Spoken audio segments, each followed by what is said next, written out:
Hey, today I want to introduce you to a type of Bible study that you may not have experienced before, the Manuscript Bible study.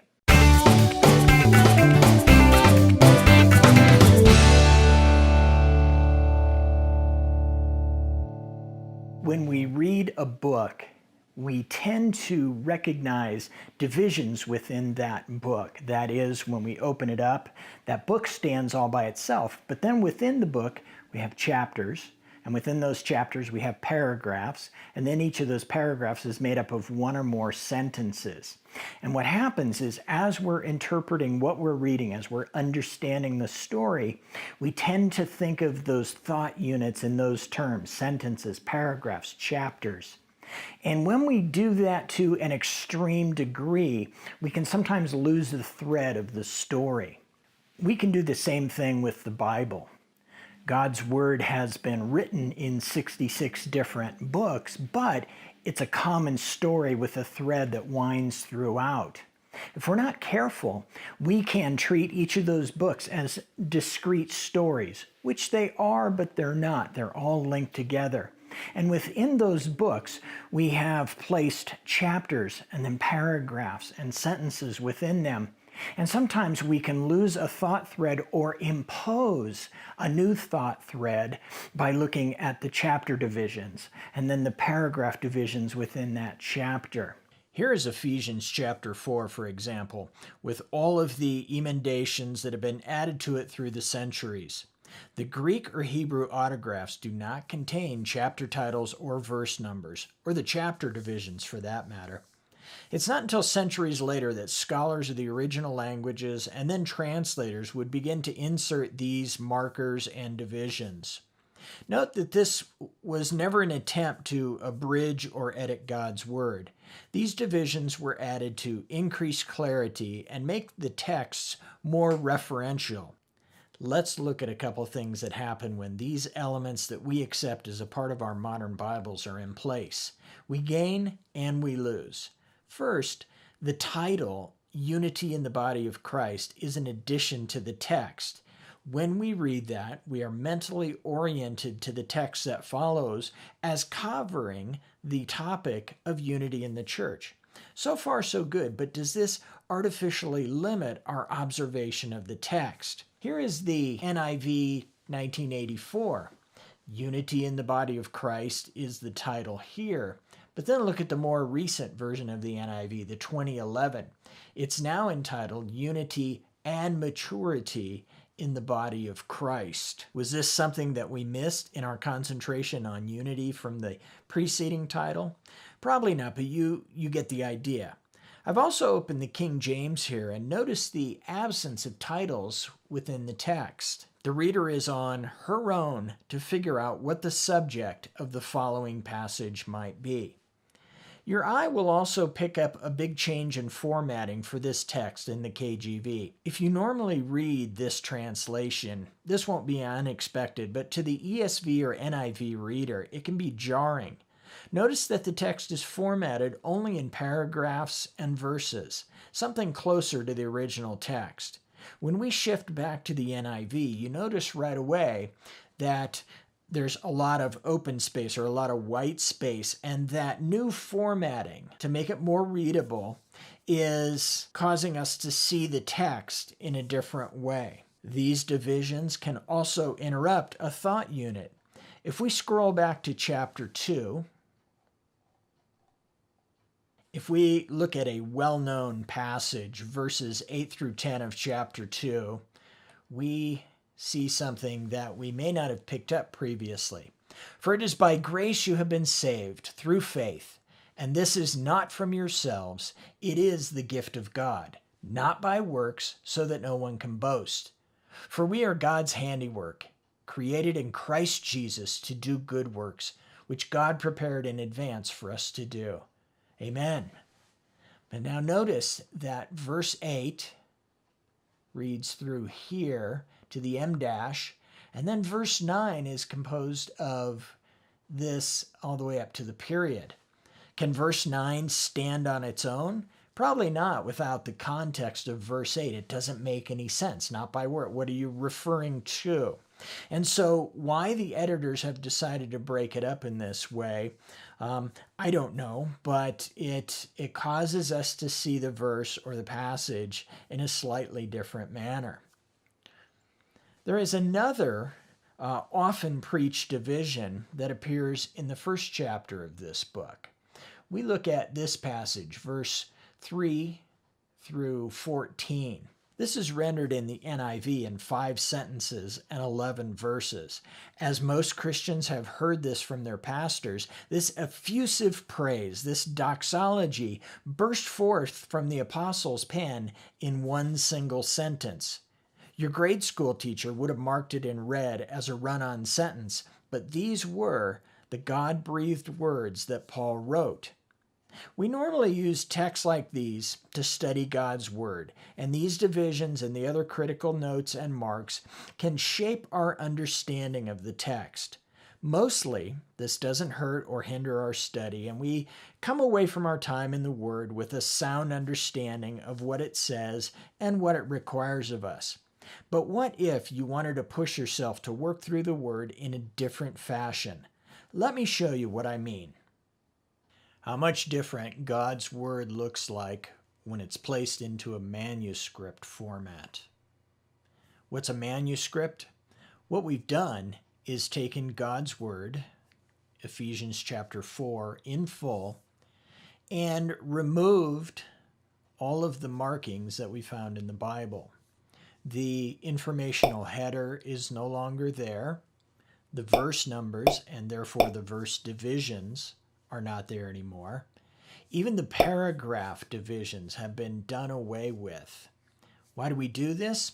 So that we can look at God's Word and discover what the Spirit wants to point out to us without being directed by the format of the text in front of us. When we approach a text in this fashion, it's now up to you and I to make the connections between the ideas.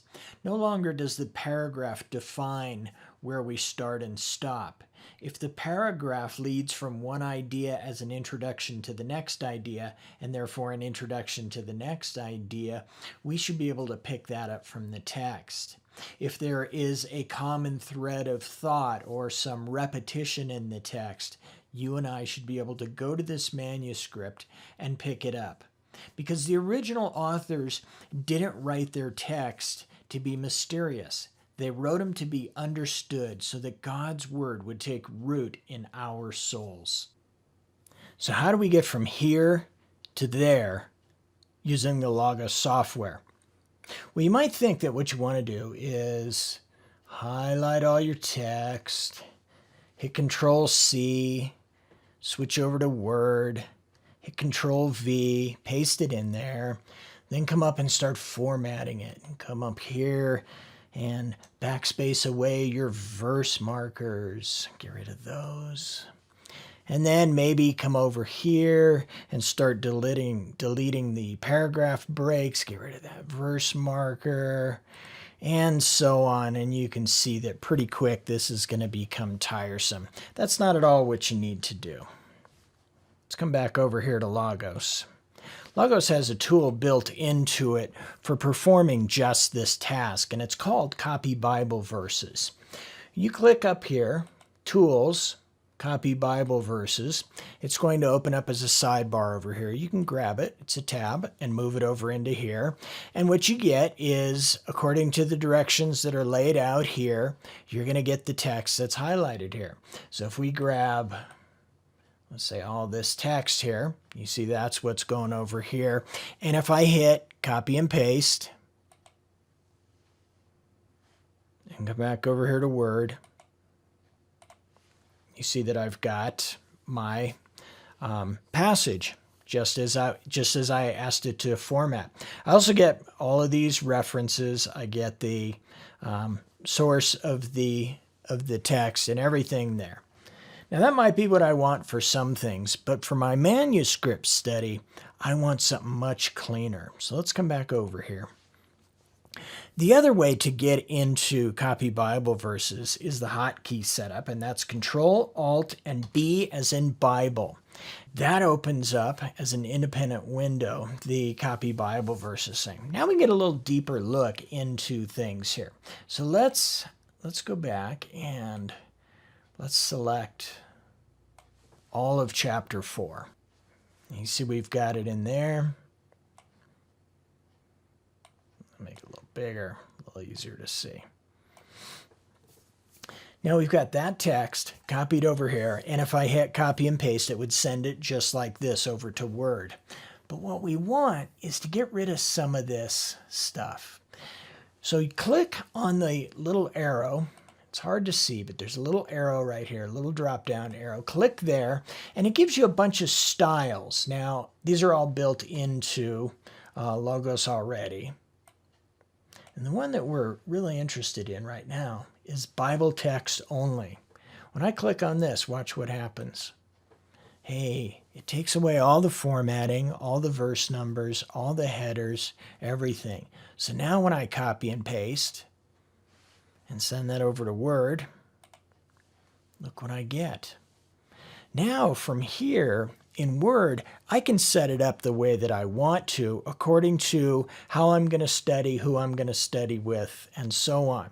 So what I might want to do, select all the text, and maybe the first thing up here is set it to be double space. That's a little easier to read.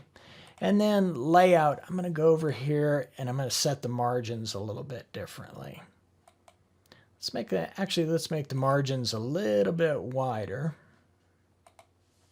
So 1.5 inch margins, plenty of room for notes and such all the way around here.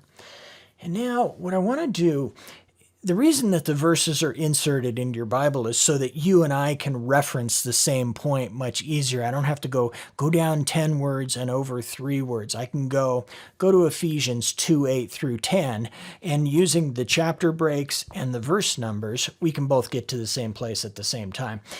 If you and I are going to study Ephesians 4 here using a manuscript, we also want to give ourselves some minimal references here. So what we're going to do is go into layout and line numbers. And I'm going to click this up. Now, I want to start every new page. And I want to start at 1. And I want to count by 5s. So every 5th line, I want a 5 to show up and then restart with each new page. That way, when you and I are discussing the text, which when we put this in here, we can go page 1.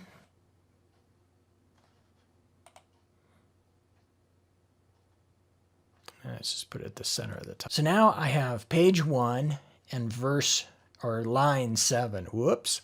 Page 1, line 7. So 5, 6, 7. Yes, when he ascended on high, he took many captives and gave gifts to his people. It's interesting that Paul borrows that from the Psalms, but then changes the wording. But that's a study question for later. So now we have our manuscript study. Print this out, share it with your neighbors, everybody dig into God's Word. But look what's different now. As we go and we read through here, we're no longer governed by the way that our eye sees this breaking. So it normally come down to here, all in all. And then it starts over with a but to each of us.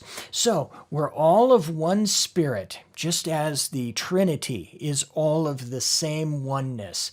You and I have that same oneness, but individually to each of us, gifts have been given for the good of what? For the good of that oneness. In the next video, I'll show you how to create your own custom styles. But for now, let me leave you with this really interesting possibility. Let's take this passage we were talking about earlier, the big all one sentence deal in Ephesians chapter 1. Praise be to the God and Father of our Lord, Jesus Christ. Now let's say we want to study this, but we also want to study it in Greek at the same time. Can Copy Bible Verses help us out? You bet. So let's open this up, Control-Alt-B, And we'll use, we'll just use the fully formatted thing here like this. Now let's go over to Word and do a little setup here. Let's do this. Let's go to the layout. Let's set this to landscape. Let's set our margins narrow. And what we want to do is put two pieces of Bible text side by side. What we can do is this. Grab a table and insert two cells. Now watch this. We're going to go back over here to Logos. We're going to say copy and paste. Come back to Word, and there it is. Sweet as can be, right in the first cell. Now what I want you to do is move your cursor over to here into the second cell. Let's go back. Now, if we want to look at two texts or two translations at the same time, all we got to do is pick the other translation.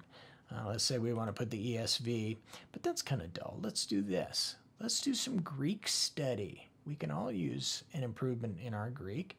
So UBS, there's the text that covers that passage. And what we'll do, watch this. Copy and paste. Look at that. Parallel to one another. Verse 3, verse 3, verse 4, verse 4. Now we can do some formatting in here. We can select this and come back here and put a little white space in there.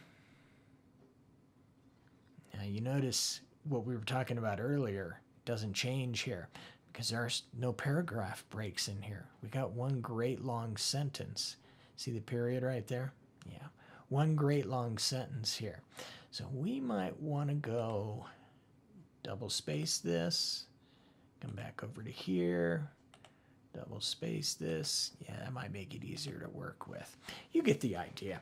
You could put the King James up here. You could put the NIV and the ESV, NIV, NASB, whatever you want to do. You can match up two parallel passages right next to each other. So you want to go see what your words are, start to learn some more of your Greek.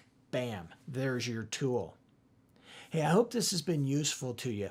As I said, in the next video, we'll go back and look at copy Bible verses again to see some of the nuances there, some of the things that we can do, and especially how you can program your own styles to fit your need. Until then, if you like this video, give it a thumbs up, please. And if you're liking the content that I'm producing here for you, you're finding it helpful in your study of God's Word, please consider subscribing. Until I see you next time, God bless.